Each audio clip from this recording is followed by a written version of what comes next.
we got, I got in a book here somewhere,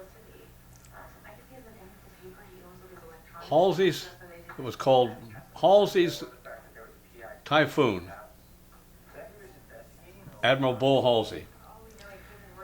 And we were advised that there was a bad weather up ahead of us, and we're talking about aircraft carriers, battleships, cruisers, and destroyers. And the weather report was that we had the potential of where we were headed of going into a typhoon. But we kept on going. Now, I have no idea, you know, Admiral Halsey was in charge. Bull Halsey was in charge of everything. But that whole fleet, we went right into that typhoon, just like nothing, right into it. And we lost 3 destroyers. Over 300 men on each one of them. 90-foot waves. 90 foot.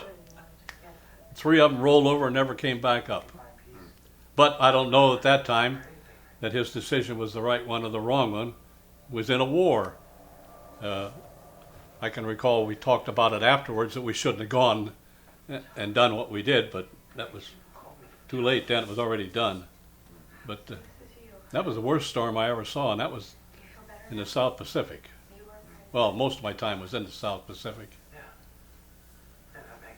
And destroyers, they spend most of their time underwater because they're so small. If you got any kind of waves at all, I've seen waves that were registered as 90-foot waves. You could go down in them and all you'd see is water, mountains of water on both sides of you.